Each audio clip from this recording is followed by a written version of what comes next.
Tu é pré-candidato à Prefeitura de São Paulo. Se eu levantar daqui e pedir para mijar, o cara vai dizer que eu vou desistir da campanha.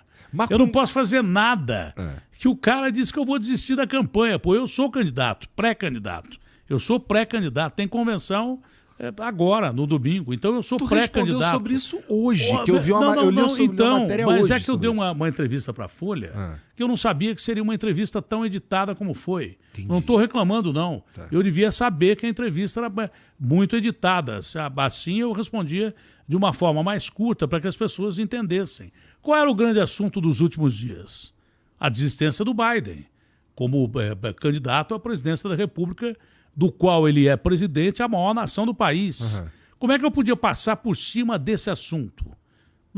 Até o Sotelo, que é um grande publicitário, falou, tem coisa que você não precisa falar. Eu falei, Sotelo, se depender disso para eu ser eleito, eu saio da campanha mesmo. Porque eu quero que votem em mim pessoas que acreditem em mim e que me aceitem como eu sou. Eu sou um cara de verdade. Eu não sou papel higiênico, eu não sou bombril para ser vendido por obra de marketing. Então eu falei do Biden.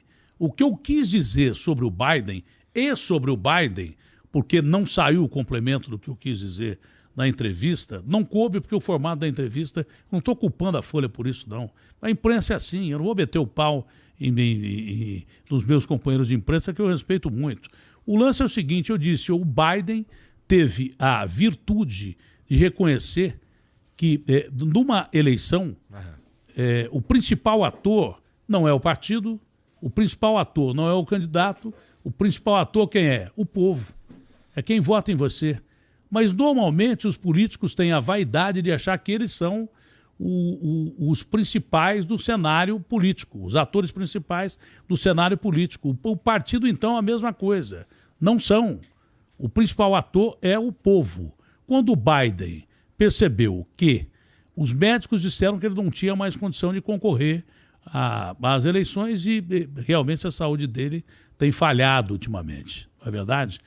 Quando a família dele o aconselhou a desistir e quando finalmente ele chegou à conclusão de que iria atrapalhar o povo e que nem o seu partido lhe dava apoio, eu disse exatamente isso. Ele teve como presidente da República do maior país econômico, militar do planeta, a hombridade de desistir da campanha, entendeu?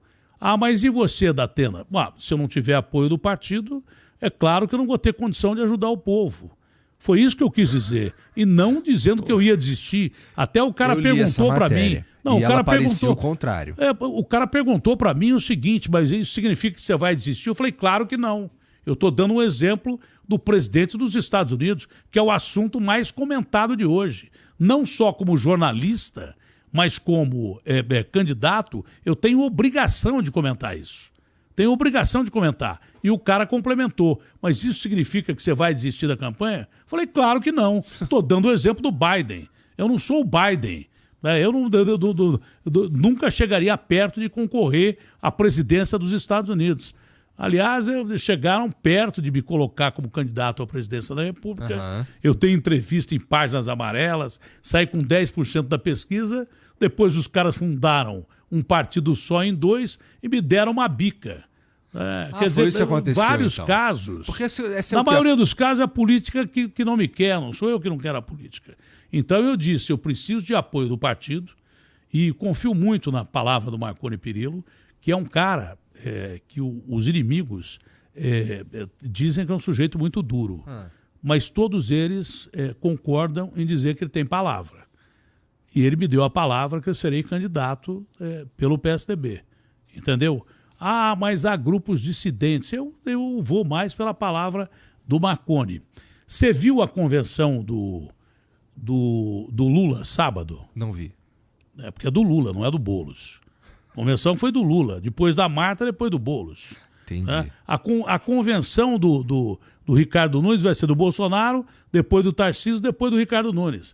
É provável que no dia da eleição, o cara que for votar no Boulos aperte a urna eletrônica e apareça a cara do Lula. É provável que o dia que o cara for eleger o Ricardo Nunes, apertar a urna eletrônica, apareça a cara do Bolsonaro. Então, o Boulos parece marionete do Lula. E o Ricardo Nunes parece marionete do Bolsonaro e do Tarcísio. Entendeu? Então, essa questão da polarização é terrível. Um exemplo de que é terrível, primeiro que nós tivemos quase que o golpe do 8 de janeiro. Foi por causa de polarização. Tá. Aquilo foi uma tentativa de golpe. Eu acho um exagero achar que eu não acho. Eu respeito a sua posição e não quero polarizar a entrevista. Não. Porque eu respeito o princípio do contrário. Mas para mim foi uma tentativa de golpe. É porque uns caras sem nem arma ia dar golpe mesmo. Eles não conseguem, pô. Você que pensa. O ato preparado ali era muito mais embaixo do que imagina a nossa vã filosofia. Mas Como é que os órgãos de segurança do Brasil não avisaram o presidente da República e sabiam que tinham um golpe em andamento? Né? Como é que o batalhão de resposta imediata a ataques em Brasília ficou baseado lá em Anápolis e não agiu? Como é que os militares não agiram ali? E sorte que a maioria dos militares de hoje é diferente do golpe que houve em 64. A maioria dos militares de hoje tem a cabeça mais aberta e foram contra o golpe, senão o golpe seria efetuado. Tu viu os não foi falando, aquela história de que meia dúzia de mané se mobilizou para ir lá quebrar relógio, não. Tinha coisa mais embaixo do que se pode imaginar.